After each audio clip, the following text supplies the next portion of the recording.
International careers. Tip number 4, take action. Hi, my name is Sue Shawmans, and wherever you are in the world, welcome to my channel. Thanks for being here. So today is the final tip in a series of 4 tips covering international careers. And today is about moving forward, taking action. In the last videos I shared a quote with you, and I'd like to just remind you of that now so that you can see how far you've come with regard to implementing the first 3 tips. Here it is. You can't get to where you want to be without knowing where you are right now. And when you know where you are right now, you need to know how to get to where you want to be. And importantly, why you want to be there. So we've now completed the 3 tips. Tip number 1 was know yourself. Who am I? Tip number 2 was understanding what is it that you want exactly and why. And tip number 3 was how you're going to get from A to B. How you're going to get from where you are now to where you would like to be. Before I get started in terms of giving you some information on how to move forward and to take action, having gathered all that information about who you are, what you want, how you're going to get from A to B, let me just share something that is really important about living abroad and therefore having an international career. And you'll know this already, but I can't stress it enough. It is so important. When you're embarking on an international career, you're about to go move abroad, and that's a change in life, a massive change. The thing is, you're no stranger to change. Change comes in abundance in life. But when you're moving to a new country and embarking on an international career, the changes are different because the way things are done in another country will be different to how they were done in your home country. So yeah, change absolutely comes in abundance when you relocate abroad. Change brings about difference because you're going from A to B and you're experiencing things that are different, yeah? So change brings difference. With difference comes challenge because you need to learn to adapt and do things in a different way to how you did things back home. So it brings about challenge, but let me stress this, and this is really important. This is about having a positive mindset. So with challenge comes opportunity, and the opportunity is for you to learn and grow and develop.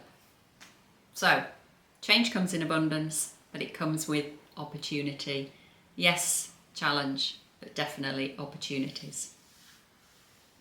So with this in mind, let me now share with you one of the strengths that was shared by a number of people that I interviewed for my book, Sink Then Swim: How to Survive Life's Most Stressful Situations When Living Abroad. And this book includes a chapter on finding work when you're living abroad. One of those strengths, one of those skills qualities was perseverance. So let me now share with you how they persevered, what they did to persevere to get through life's most stressful situations, including finding work. Firstly, they focused on the big picture. Never lose sight of the big picture. What is it that you're wanting to achieve? Where are you wanting to get to? Secondly, they said, don't give up. Commit to what your intentions are. Commit to your objective. And to do that, you need to eliminate disruptions, distractions, focus on what is relevant and discard what isn't. So this is about keeping clarity. Move to plan B if plan A isn't working. Don't get into the cycle of, oh, I really need to make it work, it's just not working, I'm going to try again and try again. No, okay, stop and say, okay, plan A doesn't work, let me move on to plan B. Also be aware things may take longer than you expect. Isn't that a fact with most things in life, but most definitely when you're living abroad, embarking on an international career, because you're in a whole new learning zone. And the final thing with regards to perseverance that they shared was learn to feel comfortable with the uncomfortable. Yeah, a lot of power in that one, because things are new, things are done differently. So there's some tips with regard to perseverance that people shared that I interviewed for my book. Now, in terms of taking action, which is what this tip's about, this is about you securing employment abroad. And the way to do that is to start searching for work. Now, you may be aware of this already, or may not, or maybe not even never thought about it. But when you're searching for work, there are two job markets. One is the hidden job market and one is the open job market. The open job market is the market where you can physically, or visibly, should I say, see job vacancies. So these will be on job boards, social media, company websites,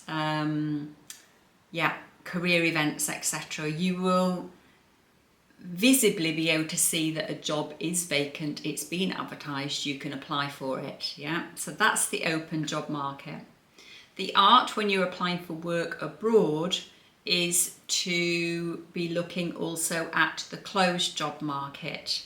And here you need to be contacting recruitment agencies, getting your details to them, telling them specifically what you're looking for so they can do the work for you and find the ideal job that you're looking for.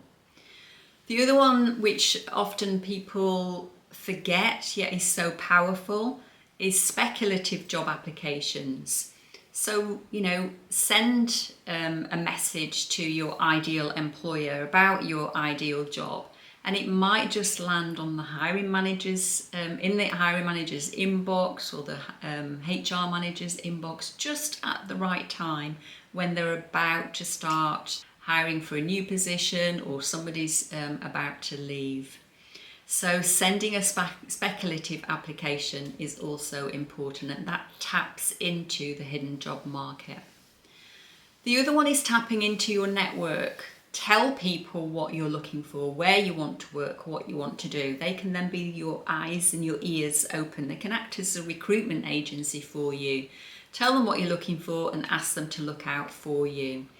And also really home into people that are doing similar work or working for organisations where you'd like to work, and ask them if they wouldn't mind sending your details within the organisation to the right department manager, the right HR manager, etc. So utilise your network. That is also part of the closed job market. So look at both the closed and the open job market. Go to career events, target recruitment companies, look into your network, send speculative job applications. Look at the job boards, yes. Look at social media, yes. And look at company websites. Look at all of that in terms of taking action to make your international career a reality. So that was tip number 4, take action. That was the last tip in the series of looking at my top 4 tips related to international careers. Hope you've enjoyed that. If you have, please like, comment and share. And if you have any questions, feel free to pop them in the box below and I'll come back to you. If you do need further assistance on this or any of the other tips that I've shared, I do offer coaching and mentoring services. So again, you can reach out to me. The information is in the box below. You can email me at hello@sueshawmansauthor.com. And don't forget to subscribe if you haven't already. There will be more videos coming out in terms of life abroad. There are already quite a number on this channel already. And yeah, I look forward to seeing you in the next one. Until then, thanks for being here. Thanks for taking the time to listen to these videos. I'll see you in the next one. Take care. Have a great day. Bye for now.